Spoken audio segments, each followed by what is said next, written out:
እህቶች አሰላሙ አለይኩም ወረህመቱላሂ ወበረካቱ።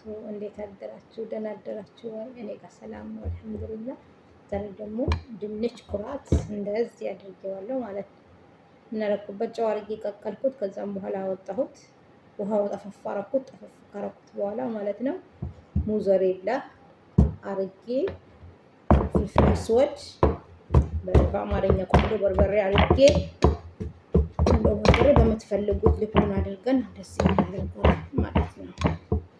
እሺ ተረፈ ደህና ናችሁ ወይ? እንዴት ናችሁ? ጤና አፍያ እንዴት አድርገው ይዘዋችኋል? ወላሂ የኛ ጋር ሰላም ነው አልሐምዱሊላህ። እንደዚህ እናደርገዋለን። ዋግኘን ነገር ብርጭቆም ከሆነ እዚህ ሀገር ግን ብርጭቆ አድርገው ብርጭቆ አይደለም ብረቱ የዚህ ብረቱም አለ ምኑም አለ። እንደዚህ እናደርገዋለን ማለት ነው።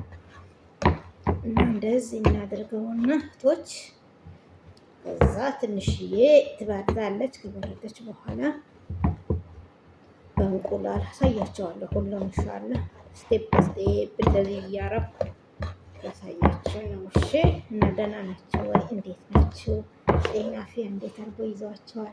ረመዳንስ እንዴት አድርጎ ይዘዋቸዋል? አልሐምዱሊላህ ረመዳን እንኳን ማሻአላህ ነው ዘንድሮ ረመዳን ማሻአላህ ተባረከላህ ነው። እና ጤና አፍያ እንዴት ነው? ወላሂ የኛ ጋር ሰላም ነው። ልጆቻችሁ ደህና ናቸው ወይ? ቤተሰቦቻችሁ ደህና ናቸው ወይ? ቤተሰቦቻችሁ በየደወላችሁ ነው ወይ? ደውላችሁ ጠይቋቸው። ረመዳን ከባድ ነው፣ ከባድ ወላሂ ነው የምላችሁ። በተለይ የገጠር ተወላጅ የሆነ ሰው ማለት ነው ኢትዮጵያ የገጠር ተወላጅ የሆነ ሰው ወላሂ በጣም ችግር ማለት ረመዳን የራበው ሰው ነው። መጥፎ ማለት ደግሞ ረመዳን የተቸገረ ሰው ነው። በእናታችሁ ተባበሯቸው፣ ባላችሁ አቅማቸው ልጆቻቸው እዚህ ካላቸው ደግሞ የጎረቤት ካላቸው ሌላዎቹ ከሌላቸው ተባብሯቸውና ጾማቸው በጥሩ ሁኔታ እንዲጾሙ ማለት ነው። እሺ አላህ ከጎናቸው ይሁን። እኛ የሰራንበት የተወሰነ ብንሰጣቸውም ወላሂ ነው የምላችሁ ስበላ ይተናነቀኛል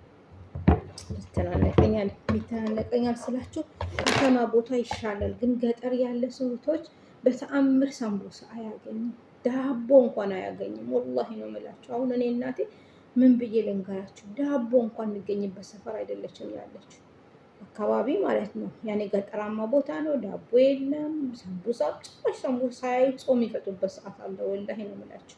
እና አላህ ኸይሩን ይዘዝላችሁ፣ አላህ የሚያበላው ይዘዝላችሁ እህቶች። እና ደግሞ አንድም ደግሞ ዛሬ ለምስጋና እኮ ነው የቀረብኩት። ተረስቼ ወሬ እንድድድድድ አላረኩም። በጣም ከልብ አመሰግናለሁ። ከልብ ላይክ አድርጋችሁልኛል፣ ሼር አድርጋችሁልኛል፣ ሰብስክራይብ አድርጋችሁልኛል። ማታ ሞባይሌ ላይ ስገባ ደስታ ልነግራችሁ አልችልም። ፈነቅለኝ ደረስኩኝ። ይሄ ሁሉ ላይክ ለእኔ ይገባኛል ብዬ በጣም ነው የተደሰትኩት። በጣም አመሰግናለሁ። ወላሂ የልጅ ጫት ጌዛችሁን አላህ ይክፈላችሁ። ሁላችሁም ክርስቲያኖችን አላህ ይጠብቃችሁ። እውነቴን ነው የምላችሁ። እንዳከበራችሁን ክበሩ፣ እንዳስደሰታችሁን ተደሰቱ። እንደ ወላሂ እንደው ምን ሊበላችሁ ማታ ስሁር ከበላም በኋላ ሞባይል ላይ ያገባለሁ።